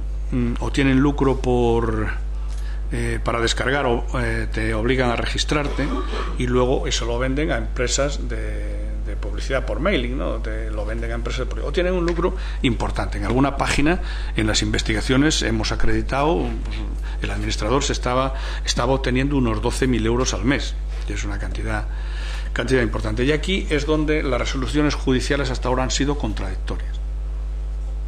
En algunos casos han archivado por una cosa, en otros casos han archivado por otra. En algún caso, una página archivada por el juzgado, luego la parte de las entidades de gestión recurrió a la audiencia, y la audiencia dijo que podía haber delito y que había que seguir investigando. En algún caso han archivado por falta de comunicación pública, que esto ya es más relevante, porque si no hay comunicación pública, ya no solo es que no haya delito penal, sino tampoco habría ninguna infracción. Entonces el tema no sería perseguible. Bien, así están las cosas. Actualmente hay una comisión interministerial entre el Ministerio de Interior, de Industria, o sea, que trataban de crear una comisión que pudiera impedir el acceso a a las páginas que estuvieran violando la propiedad intelectual, y sería un juzgado de lo contencioso de la Audiencia Nacional el que resolviera el tema. Pero claro, el tema tampoco es fácil, porque para resolver un proceso administrativo hay que notificárselo a la parte. Claro, para notificárselo al administrador, ¿cómo se lo notificas? El administrador, cuando los registros en Internet son casi siempre falsos, el único dato cierto es la IP desde donde se conecta. Para resolver la IP necesitamos un mandamiento judicial, y un proceso contencioso administrativo, eso es complejo. Entonces, ahí está en estos momentos está ahí la cuestión. Nosotros como policía judicial, perseguimos los delitos. Entonces, si es delito lo perseguimos, si no es delito no lo perseguimos, y lo que pretendemos es tener una seguridad jurídica en cuanto a nuestras actuaciones. Yo creo que efectivamente, probablemente aquí se pueda partir de dos premisas, ¿no?, que más o menos todo el mundo estará de acuerdo. O sea, que una, la propiedad intelectual ha de respetarse, el creador tiene que obtener beneficio de su obra y si crea, porque si no, no crea. Y segundo, que probablemente también los titulares de los derechos tendrán que buscar un nuevo modelo de explotación de sus derechos. Hace años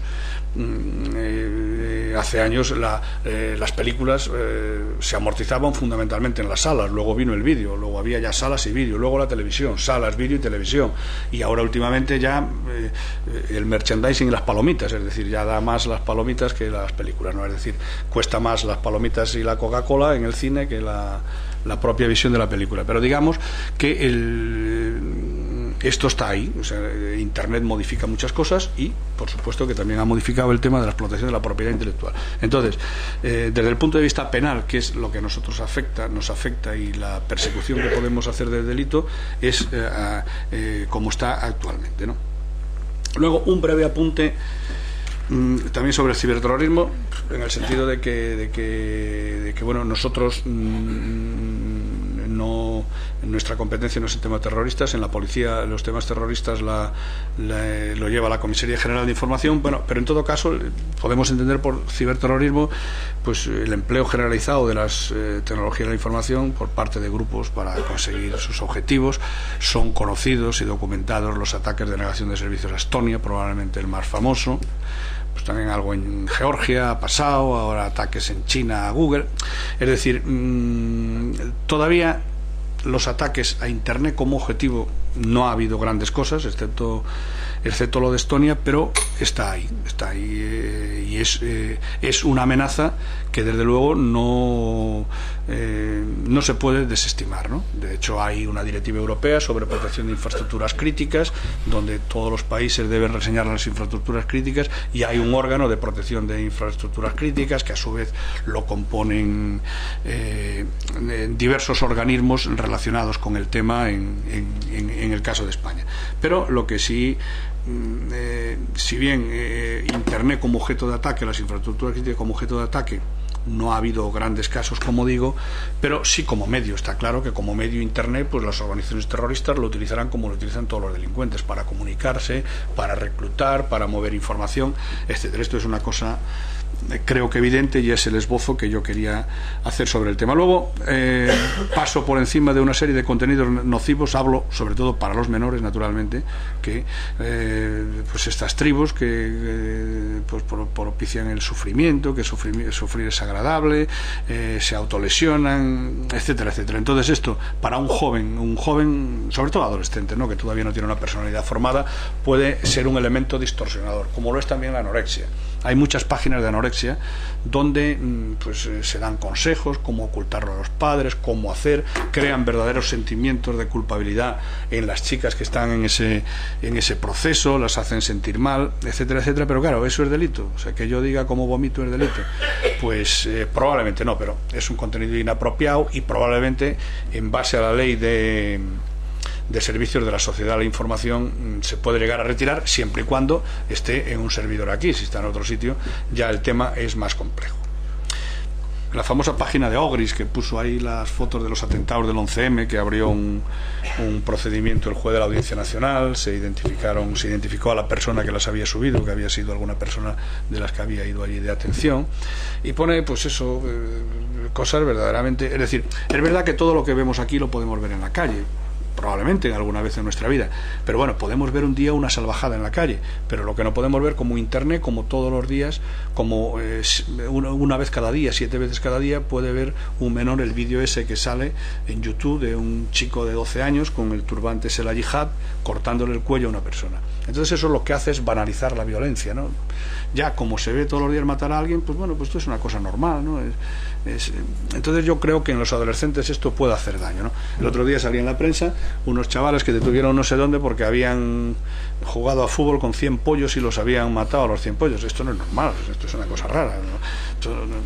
En fin, entonces la banalización de la violencia, la apología de grupos violentos, las páginas de gore, de snuff, simulación de violaciones, de asesinatos, apología del tráfico y el consumo de drogas. Todo esto en un adolescente puede hacer daño. Los pactos suicidas, la inducción al suicidio, decir cómo se hace esto, pues bueno, pues a una persona equilibrada, pues bueno, pues nos reímos por ejemplo aquí luego en el pacto suicida cuando dicen cómo se ha de suicidar una persona, que dice que ojo con la jeringuilla que esté desinfectada, no deja de ser un chiste macabro, ¿no? O sea, entonces, pero tenemos que pensar todas estas cosas en los adolescentes, que son además los que más navegan por internet, y vosotros que muchos casi sois adolescentes todavía, ¿no? Dicho sea con cariño, ¿no? Los videojuegos es la leche. En los videojuegos hay videojuegos aquí donde dice una mujer japonesa amordazada y maniatada, esta es la descripción que hace del videojuego, se encuentra sentada con las piernas abiertas sobre un sitio, ¿no? Y prácticamente desnuda. El jugador, animado por la frase tienes que hacer gozar a esta japonesa con toda clase de artilugios, puede introducir, o sea, digamos que es un desastre de juego esto, es un o ese que hay que va alguien por la va el jugador, el que estás manejando tú, va un tío en un coche, necesita un coche, pum pum, lo sacas y lo tiras. Entonces ya se confunde la virtualidad con la realidad y los adolescentes luego pues se creen que eso es lo normal. Bien, una pincelada de la investigación. Básicamente tengo que decir que la investigación, los policías que necesitamos nosotros en las brigadas, necesitamos un perfil, o sea, por un lado, en algunos grupos, como puede ser seguridad lógica o la sección técnica, hombre, cuanto más sepa de informática, mejor. Pero luego también necesitamos que sepa de policía. Que sepa de policía y que domine la metodología policial para hacer investigaciones. Para hacer investigaciones de fraudes, de pornografía infantil, se necesita dominar la metodología porque luego hay que combinar la investigación tecnológica con la investigación física, digamos, con la investigación de toda la vida. Digamos que básicamente cuando se tiene conocimiento de un delito por una denuncia, habitualmente, si es público y perseguido el oficio, pues también pues hay que constatar que existe el delito, se piden en la denuncia que nos aporten lo que haya, sobre todo digital, cuando es un tema de correo electrónico, el correo electrónico digital, porque es un correo normal con cualquier procesador de texto se puede hacer simulándolo y podría no existir el delito, ¿no? Y luego hay que hacer buscar pistas y una hipótesis de trabajo, ¿no? Y luego básicamente investigar la conexión. Tenemos que ver la identidad de esa persona. Entonces ahí la investigación es compleja, ¿no? Partimos de que esa persona pues tiene un correo electrónico, tiene un nick, ese nick a lo mejor figura en otras muchas actividades de internet. Si tiene un correo por ejemplo en Hotmail, pues Hotmail presta muchos más servicios de foros donde también puede estar conectado y podemos tener allí, a lo mejor tiene todos los datos de registro del correo falsos, incluso ese correo que estamos investigando lo ha creado desde una IP de un cibercafé, pero en otro correo que ha dado de contacto, al investigar ese correo que ha dado de contacto nos encontramos que lo ha creado desde una IP buena, una IP investigable. Entonces digamos que hay y a su vez ese correo nos da otro, o sea, digamos que tenemos que ir investigando toda la identidad digital de esa persona para tratar de establecer una conexión entre la máquina donde se cometió el delito y la persona que la ha utilizado. Entonces al final nos encontraremos con una IP buena, pediremos mandamiento judicial, resolveremos la IP y nos dará un domicilio, pero eso no quiere decir que tengamos que eso sea una prueba irrefutable, porque en ese domicilio pueden vivir varias personas. Entonces hay que acreditar qué persona de esas es lo que la ha utilizado. Entonces se solicita un registro domiciliario y entonces empezamos el registro domiciliario. hay que ver cosas, o sea, hay que ver cómo está el ordenador, hay que ver qué disposición tiene, hay que ver, pues yo qué sé, pues aquí está el ordenador y el ratón está aquí, bueno, pues es un zurdo el que lo utiliza, entonces es un indicio más de que si allí entre los 4 hay un zurdo, pues el zurdo es el que lo utiliza. O sea, de si está encendido, apagado, si está conectado en ese momento a alguna aplicación, porque luego, claro, si lo cerramos, si está conectado a una aplicación y lo cerramos, y luego no tenemos las claves, ya no podemos ver lo que hay. Si tiene un disco duro virtual encendido, si luego no tenemos claves, no hacemos nada. Entonces, todo eso hay que verlo en el momento del registro. Una vez que se ve todo eso, intervenimos el ordenador y los dispositivos, todos los dispositivos que hay al lado de almacenamiento, lo analizamos. El análisis que hacemos nosotros es un análisis de técnico policial, es un análisis de investigación, ¿no? O sea, para tratar de obtener los indicios que nos relacionen ese ordenador con el delito y con la persona que lo ha utilizado, y luego, en muchos casos, como pornografía infantil, delante del secretario judicial se sacan unos pantallazos de los archivos que vamos buscando y que él tiene en su ordenador, y ya eso sirve como prueba con la fe pública del secretario judicial. Si alguna parte necesitara, o el juez necesita un análisis más profundo, un análisis, digamos, de técnico, o sea, un análisis pericial, eso en nuestro caso lo hace policía científica. Y luego, al final, con todas las evidencias electrónicas que tengamos, indicios de cualquier otro tipo, indicios de vigilancias físicas que hayamos hecho, hay que hacer un informe incriminatorio en un lenguaje, digamos, en un lenguaje claro, de forma que el juez, que no es un técnico en informática, entienda lo que le estamos diciendo. Y si allí hay un log que dice que se ha conectado esta IP, pues explicarle claramente para que él entienda lo que ha pasado y no utilizar un lenguaje técnico que en la mayoría de las veces el juez pues no va a entender. Bien, para luchar contra la ciberdelincuencia necesitamos avanzar en algunas cuestiones. O sea, necesitamos, por un lado, prevención. Es decir, en cualquier otra actividad policial, si aquí en Moratalaz se producen robos con intimidación, el jefe Moratalaz puede poner patrullas ahí que controlen con robos con intimidación. En el tema de Internet, el grooming, un policía no puede estar debajo de la mesa de cada adolescente para que no se produzca. Entonces hace falta prevención familiar, prevención en los colegios, información, etcétera, etcétera.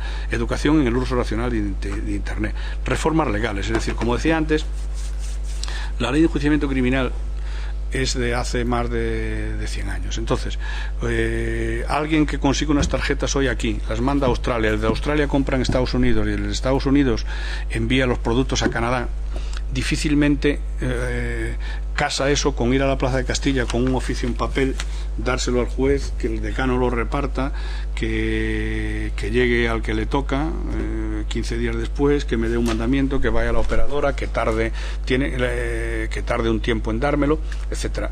Hay que modificar la ley, hay que ir a mandamientos online, probablemente, hay que ir a una serie de cuestiones que agilicen las investigaciones. Hay que modificar también reformas en el Código Penal, de hecho, de concretar más en determinado tipo de delito, lo que decíamos antes de las botnets. O sea, yo tengo una botnet, ¿eso qué es? Si no he hecho nada, ¿qué es eso? ¿Qué delito es?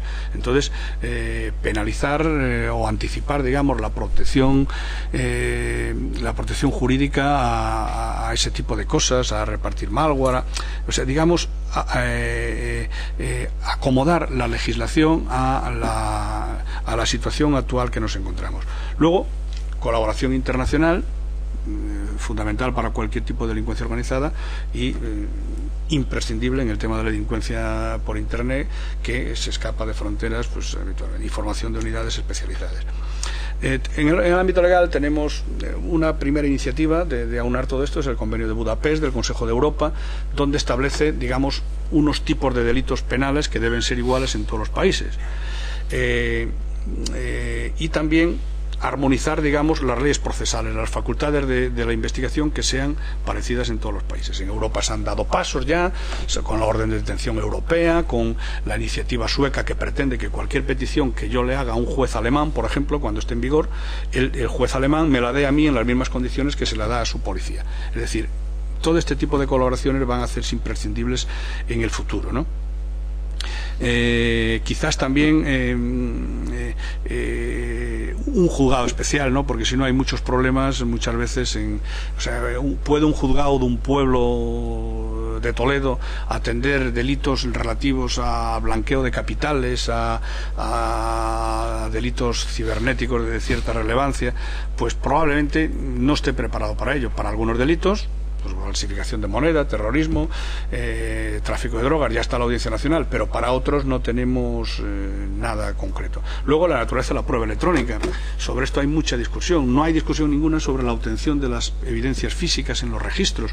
Ya hay una forma de hacerlo que se da por buena. En la prueba electrónica, pues no, unas veces se da por buena, pero luego se puede discutir, y todo esto, digamos, no da seguridad ni para el investigador ni para el investigado. Tenemos avances. La Fiscalía ha creado en el Tribunal Supremo el Servicio de Criminalística, que tiene una serie de fiscales en toda España que entienden mucho de Internet, que entienden mucho de informática y naturalmente pues de leyes. Para eso son fiscales, y que la verdad ayudan mucho porque nos asesoran y llevan las cosas bien. Y luego hay leyes importantes, por ejemplo la Ley de Sociedad de Servicio de la Información, y la Ley de Protección de Datos y la Ley de Conservación de Datos, que es del año 2007. Hasta 2007 la ley de Sociedad de Servicio de la Información decía que se pueden guardar los datos de tráfico como mucho hasta 12 meses, pero no decía como mínimo. Esta dice que tienen que guardar los datos de tráfico como mínimo un año. Ha obligado también a registrar las tarjetas prepago, pero no ha obligado a registrar los cibercafés.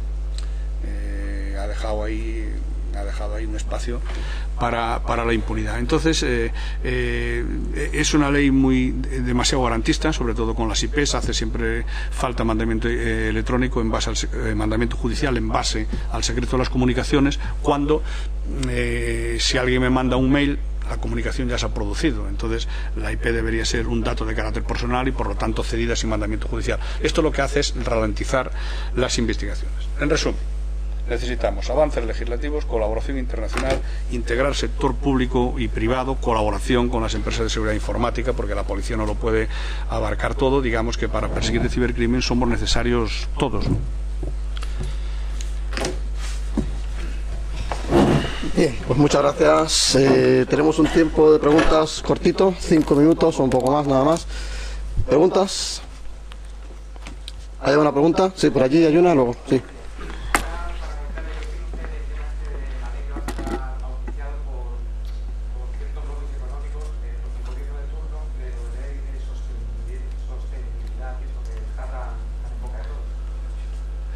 Bueno, hombre, la ley de sostenibilidad es donde viene el tema de, entre otras cosas, el tema de la propiedad intelectual, ¿no? ¿A eso te refieres? Bueno, o sea, yo sentado ahí opino lo que quieras. Como policía de las leyes yo no tengo nada que opinar, únicamente cumplirlas, ¿no? Es decir, o sea, nosotros como policías, nosotros perseguimos los delitos penales. Entonces, todos aquellas conductas que encajen en el artículo 270 del Código Penal, que es contra la propiedad intelectual, nosotros los vamos a perseguir. Si no encajan, no los vamos a perseguir. El tema que pretende esa ley, el tema de control administrativo, a mí me parece mejor que el penal. O sea, me parece que llevado por ahí me parece mejor que el penal. Y lo que he dicho antes, o sea, yo estoy de acuerdo, o sea, opino además que hombre, los derechos de propiedad intelectual se deben respetar, porque si no el creador, si no tiene nada, no va a crear, y que también probablemente los titulares de los derechos deban, probablemente con seguridad, tienen que cambiar para explotar sus derechos, porque Internet ha supuesto un cambio para todos. ¿Cómo? No lo sé. Si lo supiera me contrataría a la Warner seguro, ganando un pastón.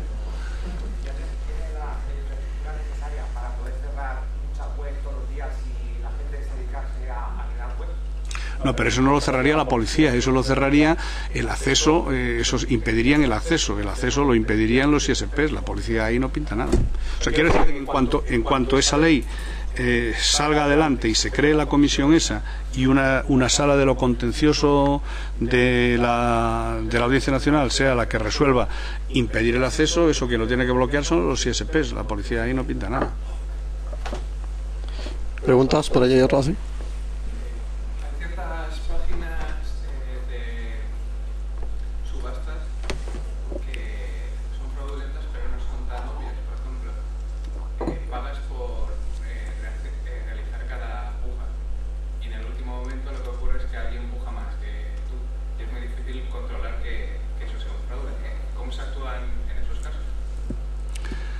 ¿Alguien puja más que tú? O sea, por ejemplo, son Sí. pujas, son subastas en los que los artículos son mucho más baratos de lo que son en el mercado. Y por cada puja que realizas, pagas. Y en el último momento, en los últimos segundos de la puja, resulta que alguien puja justo un poquito más que tú y no te llevas el artículo. Pero en el fondo esa persona no es una persona real, sino Sí. es un programa alguien de la propia página que te quita la... Hombre, yo creo que si está pensado así, pues si está pensado así y ejecutado siempre en esos términos, yo creo que es una estafa. Entonces, hombre, si la estafa es perseguible del oficio, si nosotros vamos a ver, si nosotros detectamos un entramado de ese tipo dedicado a la estafa, lo investigaríamos, ¿no? Porque da la sensación de que siempre y en todos los casos funciona así, y que habría que comprobar que la persona que puje en último lugar no se lo lleva, no es una persona como tú dices, sino que es una máquina, etcétera, etcétera. Yo creo que detrás es un entramado de estafa, ¿no? Entonces, si denuncia un particular o bien nosotros detectamos algún entramado de esos y podemos, después de hacer las investigaciones pertinentes, ver que es estafa, pues se detendría a las personas. Si realmente es estafa, ¿no? Eso habría que verlo, ¿no? Habría que ver el funcionamiento, o sea, cómo actúan, etcétera. Pero da la sensación, así a simple vista, que es un entramado de estafa. ¿Alguna consulta? Sí. No, por allí, luego no. ¿Hay algún país donde no puedan perseguir cualquier delito informático o no tengan colaboración con el gobierno de allí? Pues muchos. Hombre, vamos a ver, por cuestiones idiomáticas, ¿no? Ciertos delitos como la pornografía infantil y por ahí, pues el grooming, todas estas cosas, generalmente es países de habla hispana. Entonces, bueno, ahí hay bastante colaboración. Hay bastante colaboración en Europa occidental, o sea, y hay bastante colaboración en los Estados Unidos. Hay poca colaboración, pues en los países del este, hay poca colaboración, bueno, en todo Asia, pues poca o ninguna. Luego hay ciertas cuestiones de eficiencia policial, ¿no? Es decir, el delito, hablando de la estafa, si en una compraventa, ¿no?, a alguien le estafan 4.000 euros y esos 4.000 euros van, por ejemplo, a Brighton, o sea, las autoridades inglesas ya te dicen que por menos de 6.000 euros no hacen nada. Hombre, es razonable por un criterio de eficiencia. O sea, si yo para perseguir un hurto, una estafa de 300 euros, hago gastar a la administración moviendo a mis funcionarios 5.000, pues la verdad es que casi es mejor que el Estado le devolviera los 300 euros. Quiero decir que también hay que moverse un poco con criterios de eficiencia, ¿no? Entonces, una cosa es la investigación de grandes organizaciones, que eso pues se pueden gastar recursos, y otra cuestión es el delito pequeño, que es muchas veces en informática, o sea, en delitos informáticos el tema ese, ¿no? ¿Otra por ahí había? Sí, esa. Sí. Aparte de funcionar en base a las denuncias que puedan recibir, ¿también disponen de algún tipo de observatorio para ver como las nuevas estafas o nuevos ciberdelitos que se puedan cometer o que sean incipientes, que vayan apareciendo nuevos, etcétera? Sí, nosotros, como he puesto antes al principio en el organigrama de la brigada, tenemos un grupo que le llamamos de redes abiertas y que se dedican, pues eso, a trastear, o sea, a ver lo que hay por ahí, a ver conductas que pueden ser delito, pueden no serlo, pueden llegar a serlo en el futuro, y bueno, pues hacemos lo que podemos en ese sentido. Hombre, aparte con muchos contactos, tenemos muchos contactos y los tratamos de incrementar día a día, ¿no? Con empresas de seguridad que trabajan para los bancos, que en las redes universitarias, etcétera, para ver un poco cómo se mueve el tema, porque este es un mundo muy complejo que incluso a los que sabéis se os escapa y no se puede saber de todo. En la policía tampoco se reclutan pues ingenieros como pescando o sea, es decir, hay algunos, pero tampoco tantos, ¿no? Entonces tratamos de crear sinergias con otros grupos que se dedican más o menos a lo mismo y que tienen conocimientos. Sí, la última.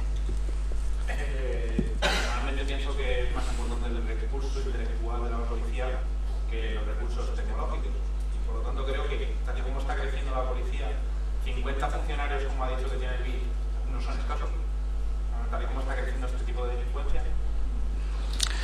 Bueno, si le preguntas lo mismo al jefe de la Brigada de Seguridad Ciudadana de Madrid, oye, los policías que tienen no son escasos, te dirá que sí. Los recursos siempre son escasos, hombre. Lo que pasa es que hay que buscar que sean racionales. Entonces, en nuestro caso, una brigada central, como tú sabes, con facultad de coordinación en toda España. Es verdad que hay muchos más funcionarios en toda España dedicados a la investigación de delitos a través de Internet, porque en todas las jefaturas superiores hay secciones, en todas las comisarías provinciales hay grupos, incluso en las locales hay algún funcionario. O sea, digamos que hay más funcionarios que los que somos nosotros. O sea, nosotros podríamos ser más, pero bueno, tampoco estamos tan mal en estos momentos. Bien, se nos acaba el tiempo. Voy a hacer la última pregunta, si me permitís. Me imagino que habrá gente joven aquí, o los que puedan ver luego el vídeo, que les interese trabajar en la policía, ¿no? En este caso, ¿qué tipo de perfil se les pediría y cómo sería el acceso de esta gente joven que quiere trabajar en temas de forencia, de hacking, ético, etcétera, en la policía? Bueno, básicamente la policía tiene dos vías de entrada, ¿no? Una en la escala básica. Que se necesita EGB, ¿o qué es? Solo la ESO, efectivamente. Esta EGB me iba yo un poco para atrás, perdonadme. Solo la ESO. Bien. Hubo unos años que convocaron muchas plazas. Este año han convocado, creo que 200 plazas. Es tan difícil ser policía como notario. O sea que os aconsejo que opositéis a notario. Y luego tiene otra entrada por la escala ejecutiva. Para entrar en la escala ejecutiva hay que tener, ser diplomado. Ser diplomado, hacer una oposición y dos cursos en la escuela de Ávila, ¿no? Muy complicado también. No sé si hay 70 plazas este año, ¿no? Entonces, una vez que se entra en la policía, pues la policía tiene diversos servicios, tiene información, policía judicial, extranjería, seguridad ciudadana. Entonces se trata simplemente de ir encaminando tu vida por donde quieres. Entonces, ¿qué quieres venir a la VID?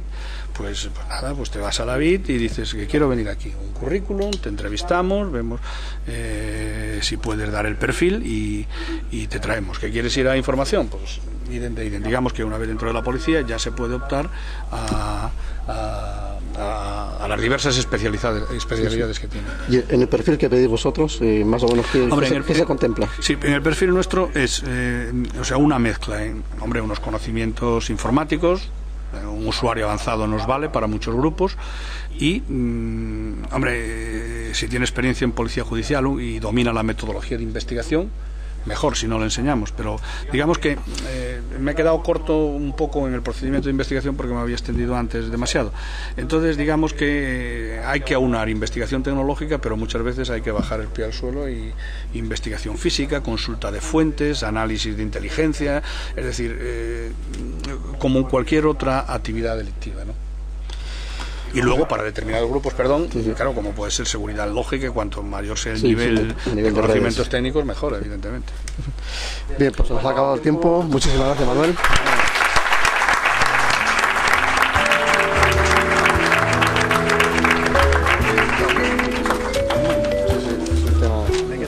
Es un tema apasionante, de verdad.